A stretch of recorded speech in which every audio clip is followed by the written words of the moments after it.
Baik, kita akan belajar kebenaran firman Tuhan pagi hari ini.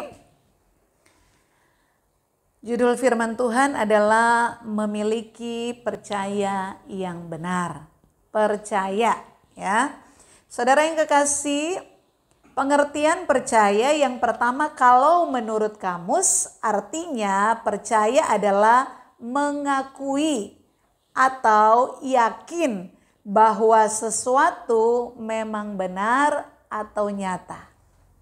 Itu namanya percaya dalam pengertian secara kamus. Kalau di dalam bahasa agama, percaya itu sama dengan iman. Jadi kalau judul khotbah pagi ini memiliki percaya yang benar, artinya memiliki iman yang benar. Nah, di dalam kekristenan, pengertian percaya artinya beriman kepada Yesus. Artinya kita yakin bahwa Yesus adalah yang benar. Amin, saudara? Oke. Nah, percaya atau imannya orang Kristen itu ternyata tidak sama. Tolong dihitung. Tidak sama percayanya orang Kristen itu ada 3 tipe. Ya, saudara. Oh, itu sudah keluar. Oke, makasih. Yang pertama, ada orang Kristen yang percayanya cuman di mulut. Ya, cuman di mulut. Ya, kalau datang ke gereja nyanyi, aku percaya kepadamu. Nah, terus habis itu aku mengasihi Engkau Yesus, aku beriman. Tetapi hanya di mulut ketika dia menyanyi, ketika dia mengucapkan. Ada tipe orang Kristen yang kedua, yaitu diklik aja kenapa ini macet ya. Percaya di dalam pikiran. Percaya di pikiran itu maksudnya, oh iya saya percaya Yesus itu Tuhan. 2000 tahun yang lalu dia mati di kayu salib.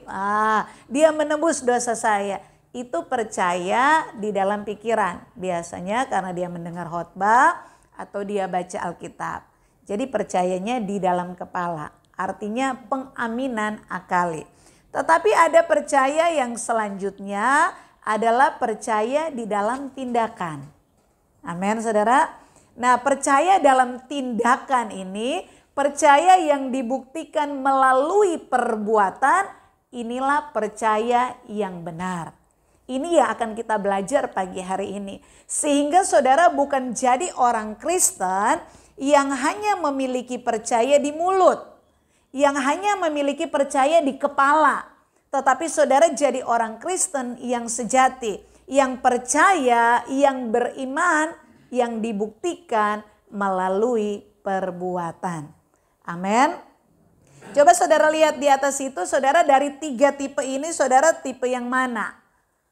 Tipe Kristen di mulut saja, tipe Kristen ya pengaminan akali, aku percaya Yesus itu, aku tahu. Nah, atau sudah dibuktikan dalam perbuatan. Jangan lihat ke depan, lihat ke dalam diri. Aku yang mana ya? 1, 2, 3. Saudara bisa jawab? Amin. Oke. Nah, ada beberapa ayat yang saya ambil yang akan membuktikan kepada saudara bahwa ternyata ada banyak kekristenan itu tidak sejati. Ada banyak Kristen itu cuma di mulut, ada banyak Kristen itu cuma di kepala. Tetapi tidak percaya, tidak beriman di dalam tindakannya. Yang pertama Yakobus pasal 2 ayat yang ke-9 bunyinya begini, kita baca sama-sama. 1, 2, 3. Engkau percaya bahwa hanya ada satu Allah saja, itu baik. Tetapi setan-setan pun juga percaya akan hal itu dan mereka gemetar. Ada banyak orang Kristen, oh aku percaya Yesus, aku beriman kepada Yesus. Saudara lihat ayat ini, setan-setan pun percaya kepada Yesus dan mereka gemetar. Ada banyak orang Kristen bilang percaya Yesus, tetapi di luar gereja bikin dosa. Kenapa? Karena gak gemetar, gak takut akan Tuhannya. Amin. Amin, saudara. Ayat yang selanjutnya saya ambil Lukas 18 ayat 8, kita baca sama-sama. 1, 2, 3. Aku berkata kepadamu, ia akan segera membenarkan mereka. Akan tetapi, jika Anak Manusia itu datang, adakah ia mendapati iman di bumi? Nah, kalau saudara baca konteks ayat ini, ada seorang janda miskin yang datang terus minta pembelaannya. Karena dia datang terus, akhirnya dia dibenarkan. Nah, di dalam aplikasinya dalam kehidupan kita seringkali kekristenan tuh bilang begini, wih orang itu imannya luar biasa ya. Dia percaya banget sama Tuhan dan imannya top chair. Kenapa? Setiap dia berdoa itu pasti dikabulkan. Setiap dia minta apa tuh Tuhan pasti kabulkan. Wow, memang imannya luar biasa. Saudara pernah mendengar kalimat itu? Pernah? Saudara punya anggapan seperti itu? Bahwa iman diukur dari pengabulan doa? Hah? Enggak ngaku. Iya dulu begitu. Nah saudara yang kekasih, tetapi firman Allah Yesus katakan begini. Itu bukan iman, itu bukan percaya yang benar ketika doamu dikabulkan. Tetapi Yesus katakan selanjutnya, jika Anak Manusia datang, adakah ia mendapati iman di bumi? Artinya saudara punya permintaan dikabulkan itu enggak menentukan imanmu. Jadi kalau saudara sudah berapa tahun ini berdoa enggak dikabulkan, enggak dijawab sama Tuhan sesuai maunya saudara, itu enggak menentukan iman saudara. Amin. Tetapi ketika saudara punya pergumulan, saudara nangis, saudara datang kepada Tuhan serius, enggak dijawab, itu justru akan membuat imanmu semakin bertumbuh ketika kamu tetap mencari Tuhan walau dia tidak menjawab doamu. Amin.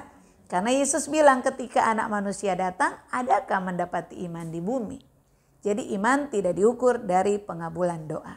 Nah ada satu ayat lagi selanjutnya dalam Yakobus 2 ayat 22 kita baca sama-sama. 1, 2, 3. Kamu lihat bahwa iman bekerja sama dengan perbuatan-perbuatan. Dan oleh perbuatan-perbuatan itu iman menjadi sempurna.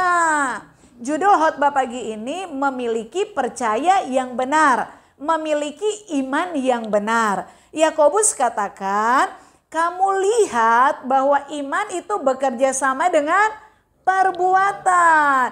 Oleh perbuatan-perbuatanmu imanmu jadi sempurna. Artinya apa? Bagaimana kita memiliki percaya, bagaimana kita memiliki iman yang benar. Iman kita, percaya kita harus dibuktikan melalui tindakan. Dibuktikan melalui perbuatan. Bukan iman yang hanya di mulut, ngomong ketika ada di gereja bernyanyi. Bukan iman hanya pengaminan akali. Oh iya aku tahu Alkitab, aku tahu aku dengar khotbah, aku tahu sejarah Yesus. Bukan itu. Tetapi iman yang benar yang harus saya dan saudara miliki adalah iman, adalah percaya yang kita buktikan secara perkataan, secara pikiran, dan yang terlebih daripada itu melalui tindakan perbuatan kita. Amin. Amin saudara. Matius 5 ayat 48 tentang kesempurnaan berkata demikian. Kita baca 1, 2, 3. Karena itu haruslah kamu sempurna sama seperti Bapamu yang di sorga adalah sempurna. Jangan lihat depan, lihat saya. 1, 2, 3. Karena itu hendak.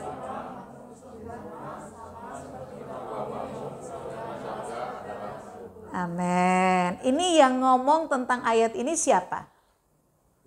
Yesus. Ngomong kepada siapa? Manusia. Artinya manusia bisa sempurna enggak? Saudara bisa sempurna enggak? Saudara hari ini udah sempurna belum? Mau sempurna enggak? Apa yang saudara lakukan untuk sempurna? Saudara yang kekasih, seringkali banyak orang Kristen menganggap kesempurnaan itu nanti setelah kita sudah di sorga. Banyak orang Kristen menganggap sempurna itu kalau kakinya udah gak nginjek tanah. Sudah kayak melayang-melayang. Orang berpikir sempurna itu kalau sudah pakai sayap seperti malaikat. Itu membuat banyak orang Kristen menganggap, wow, kesempurnaan itu jauh. Tetapi di gereja ini saudara diajarkan bahwa kita harus sempurna. Karena itu Yesus yang mengatakan sendiri. Dia katakan kepada manusia, hendaklah kamu sempurna sama seperti Bapamu di sorga adalah sempurna. Nah, jadi pertanyaan, apa sih yang dimaksud sempurna di dalam ayat ini? Kalau di dalam bahasa asli, sempurna itu diterjemahkan lengkap, diterjemahkan utuh, tetapi ada salah satu terjemahan sempurna di sini adalah dewasa. Dewasa dalam hal apa? Karakter. Karakter saudara tuh ketahuan dari mana? Dari perbuatan, dari tindakan. Amin. Iman yang benar, percaya yang benar ketika kamu membuktikannya melalui perbuatan. Amin. Dan ketika perbuatanmu itu menunjukkan kedewasaan, kamu sempurna di hadapan Tuhan. Amin. Jadi saudara semakin paham apa itu sempurna ya. Amin saudara.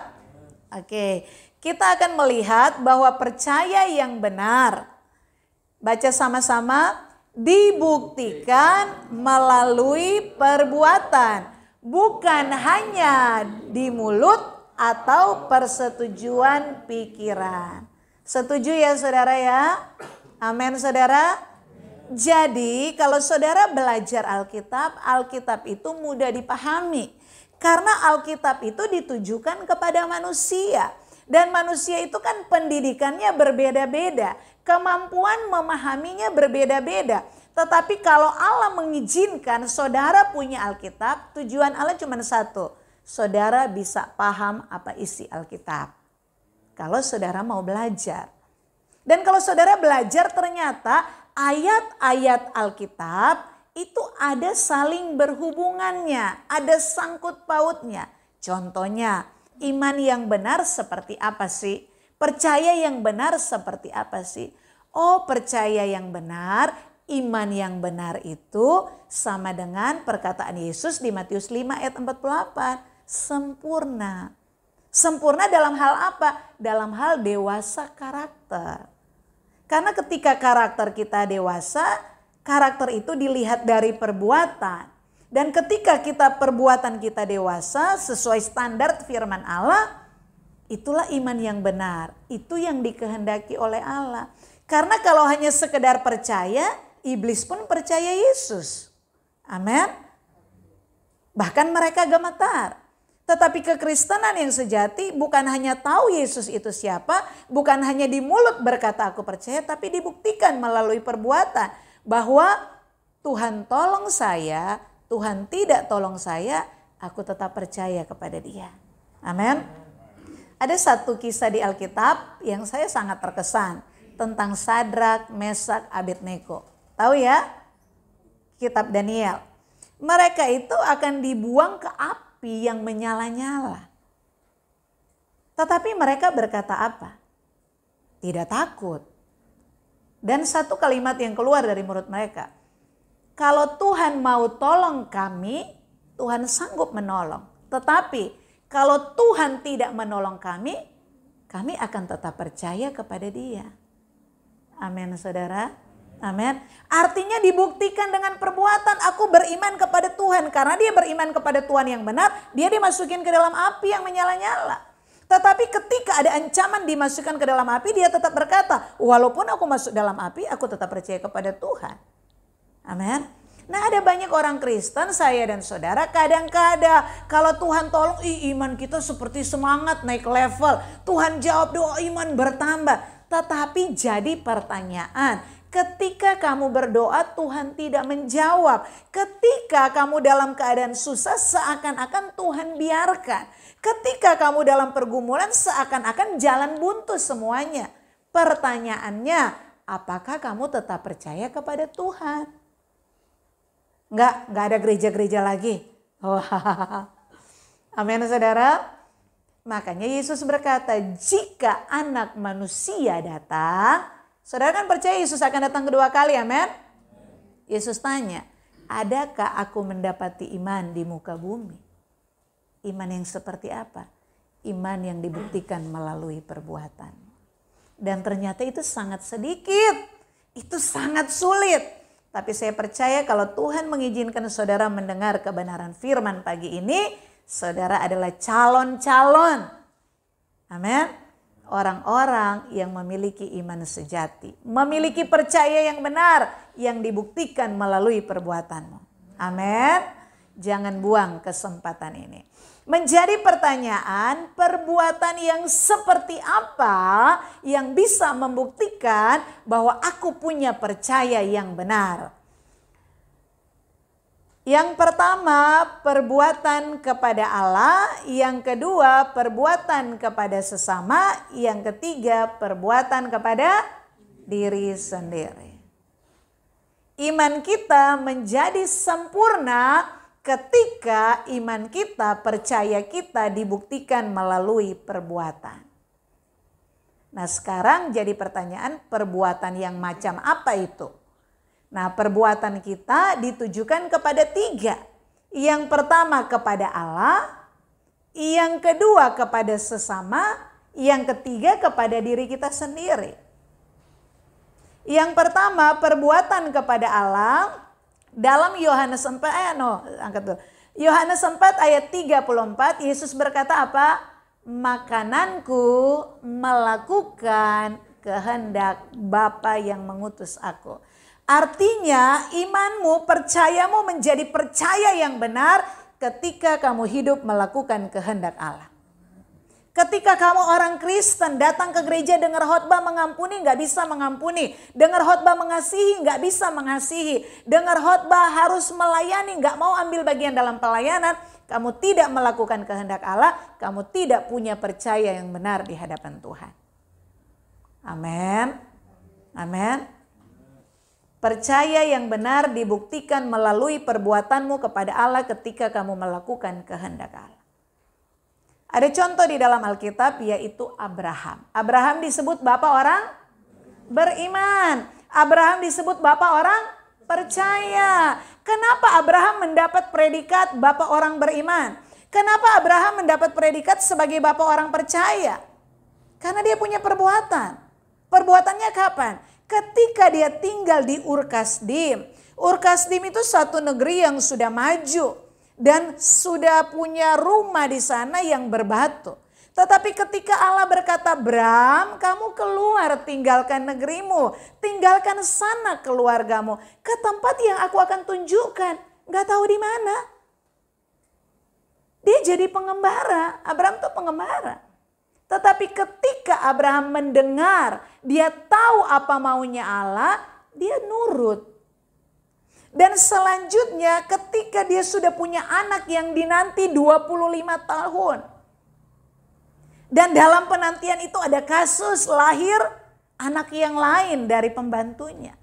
Artinya kan pergumulan panjang. Amin. Tetapi ketika anaknya usia remaja, usia sudah bisa diajak ngobrol, ajak pergi kemana-mana bareng, udah bisa diajak bercerita. Datang firman Tuhan. Bram, bawa anakmu, persembahkan sebagai korban.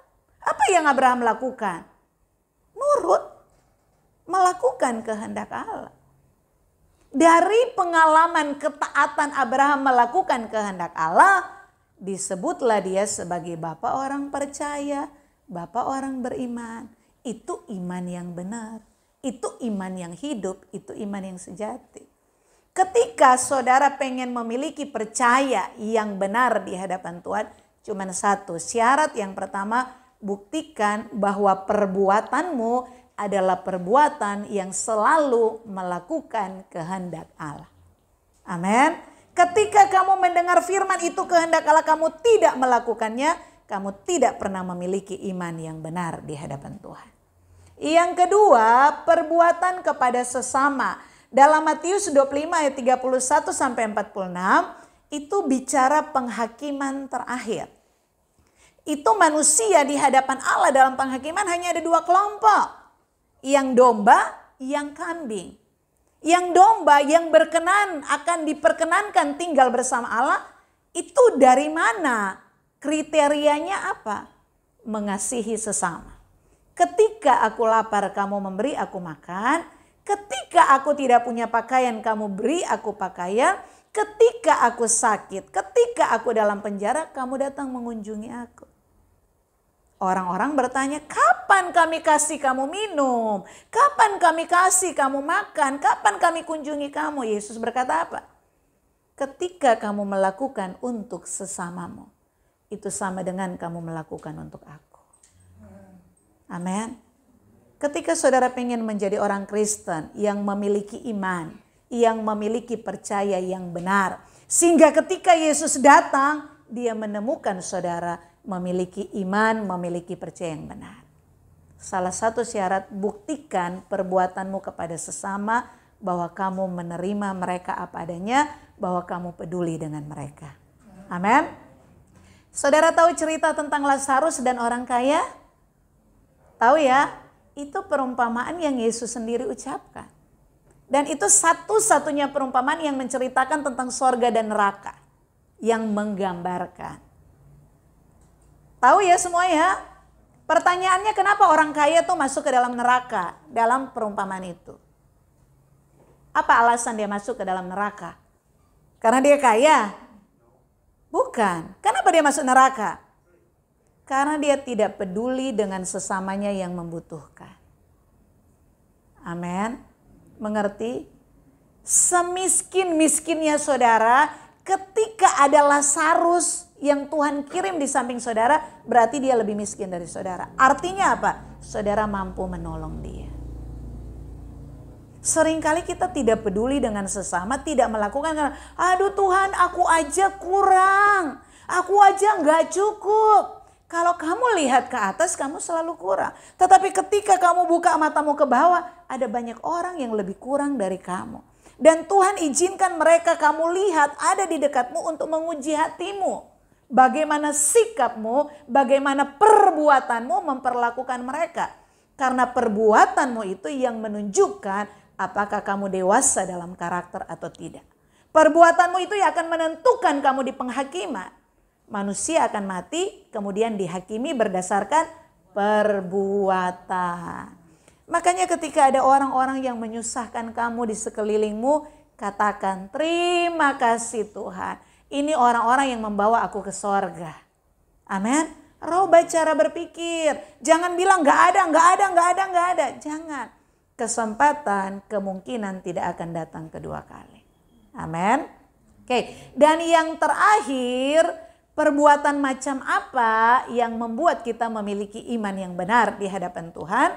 Yaitu perbuatan kepada diri sendiri. Matius 25 ayat 14-30 itu perumpamaan tentang talenta. Di ayat-ayat yang lain perumpamaan tentang uang mina. Artinya apa? Kita harus mengembangkan potensi diri kita.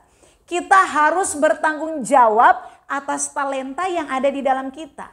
Dan ketika kita kembangkan, kita pakai itu untuk kemuliaan nama Tuhan, itu iman yang benar. Amin. Saya menemukan satu perenungan begini saudara. Setiap manusia yang lahir, sudah ada sesuatu yang Tuhan taruh. Kalau pakai bahasa Alkitab sekarang, talenta. Mengerti ya? Setiap orang ada yang dikasih 5, ada yang dikasih 2, ada yang dikasih 1. Tapi setiap manusia yang dilahirkan dia sudah membawa itu. Artinya apa? Ketika kita sudah dewasa, kita sudah mengerti. Dan ketika kita akan melayani, khususnya dalam pelayanan pekerjaan, melakukan sesuatu, itu Tuhan pakai kita bukan karena kita punya kemampuan. Mengerti? Tuhan pakai saudara bukan karena saudara punya suara bagus. Tuhan pakai saudara bukan karena saudara pintar berbicara. Tuhan pakai saudara bukan karena saudara orang kaya. Tuhan pakai saudara bukan karena saudara bisa pakai musik. Tidak. Tuhan memakai saudara karena ketika saudara lahir, Tuhan sudah titipkan itu di dalam dirimu. Ini hanya titipan. Jadi begitu kita bisa melayani, oh bukan karena kita hebat, bukan. Itu cuma Tuhan titipkan, yang Tuhan mau kita pakai, kita pergunakan untuk kemuliaan Tuhan. Tetapi ada berapa banyak orang, termasuk orang Kristen, dengan segala kemampuan tidak dipakai untuk pelayanan pekerjaan Tuhan. Tidak dipakai untuk kemuliaan Tuhan. Dan jika dia pun masuk dalam pelayan, karena saya hebat, saya dibutuhkan. Mengerti maksud saya? Amin saudara. Jadi kalau saudara bisa mengambil bagian dalam pelayanan, mau di atas mimbar, mau jadi pendoa syafaat, mau dalam hal memberi, semua itu saudara tergerak melakukan, itu karena Tuhan titipkan di dalam hidupmu. Dan ketika kamu memakainya untuk kemuliaan Allah, perbuatanmu di hadapan Allah itu benar. Amin saudara. Amin. Nah, Yohanes pasal 4 ayat 34 kita baca sama-sama 2-3. Kata Yesus kepada mereka, makananku ialah melakukan kehendak Dia yang mengutus aku dan menyelesaikan pekerjaannya. Sekali lagi 2-3, iman adalah perjuangan untuk mengerti kehendak Allah dan melakukan serta memenuhi rencananya. Amin. Ketika kita dilahirkan ada sesuatu yang Tuhan titipkan. Dan titipan itu orang lain bisa melihat ketika kita melakukan tindakan atau perbuatan. Iman yang benar adalah perjuangan. Iman yang benar, percaya yang benar itu perjuangan. Gak simsalabim, aku percaya Yesus langsung jatuh dari sorga. Tidak, iman yang benar. Judul khotbah pagi ini, memiliki percaya yang benar. Jawabannya, memiliki percaya yang benar adalah sebuah perjuangan.